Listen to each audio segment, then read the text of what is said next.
और इधर चतरा में हुई नक्सल वारदात पर सियासी बयानबाजी भी जारी है। जेएमएम ने कहा कि राज्य सरकार इस मामले में त्वरित कार्रवाई करेगी। वहीं कांग्रेस ने दावा किया है कि बहुत जल्द नक्सली घटनाओं पर लगाम लगेगी। इधर बीजेपी ने राज्य में कानून का भय समाप्त होने की बात कहते हुए सरकार की नींद उड़ा दी है और सरकार को नींद में सोए रहने का आरोप लगा रही है कि त्वरित कार्रवाई होगी, कानून अपना काम करेगा, दोषी बख्शे नहीं जाएंगे। पूर्व की तरह संरक्षण देने का काम नहीं होगा। और पिछले 5 साल की जो पूर्ववर्ती सरकार थी, डबल इंजन की सरकार थी, तमाम दावों के बावजूद भी नक्सली घटनाएं होती ही रहीं, लगाम नहीं लग पाया।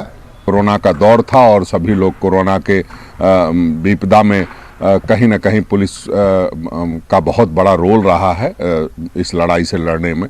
तो ऐसे समय में भी थोड़ा माओवादियों का मन बढ़ा होगा, लेकिन हम ये समझते हैं कि वो घबराहट का उनका परिचायक है और बौखलाहट का अब वो समाप्ति की ओर है। निश्चित रूप से यह चिंता का विषय है। राज्य सरकार को इस पर ध्यान देना चाहिए, लेकिन राज्य सरकार बिल्कुल निश्चिंत होकर बैठी हुई है। इससे स्पष्ट लगता है कि राज्य सरकार की कहीं ना कहीं मिलीभगत है, इसीलिए नक्सलवादी घटनाएं हो रही है और वो अपना सर उठा रहे हैं। कोरोना संक्रमण के बाद शिक्षा मंत्री जगन्नाथ महतो की हालत गंभीर है। कल सीएम हेमंत सोरेन ने मेडिका पहुंचकर उनके स्वास्थ्य के बारे में जानकारी ली थी, जिसके बाद सीएम के आग्रह पर चेन्नई से 2 डॉक्टर देर रात पहुंचे। चेन्नई से डॉक्टर जिंदल और डॉक्टर मुरारी चार्टर्ड विमान से रांची पहुंचे, जहां से कृषि मंत्री बादल पत्रलेख दोनों विशेषज्ञों को लेकर मेडिका पहुंचे। मेडिका अस्पताल पहुंचते ही दोनों डॉक्टरों ने बिना देर किए मेडिका के मेडिकल डायरेक्टर से शिक्षा मंत्री के स्वास्थ्य की जानकारी ली, साथ ही लाइन ऑफ ट्रीटमेंट का जायजा लिया और शिक्षा मंत्री के इलाज में जुट गए।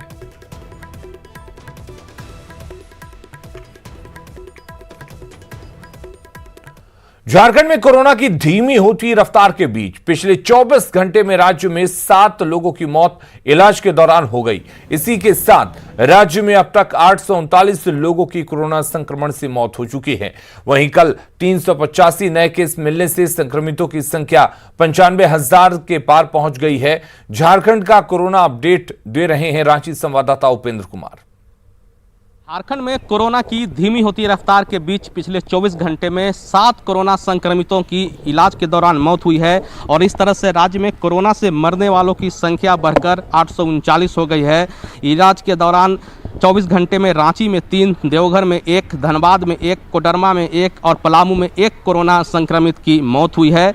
अगर बात करें तो राज्य में इस दरमियान 385 कोरोना के नए केस मिले हैं और इस तरह से राज्य में कोरोना पॉजिटिव की संख्या बढ़कर 96,352 हो गई है। अभी भी राज्य में 6,502 कोरोना के एक्टिव केस हैं, जबकि 452 मरीज पिछले 24 घंटे में ठीक हुए हैं और इस तरह से राज्य में कोरोना को परास्त करने वालों की संख्या बढ़कर 89,011 हो गई है।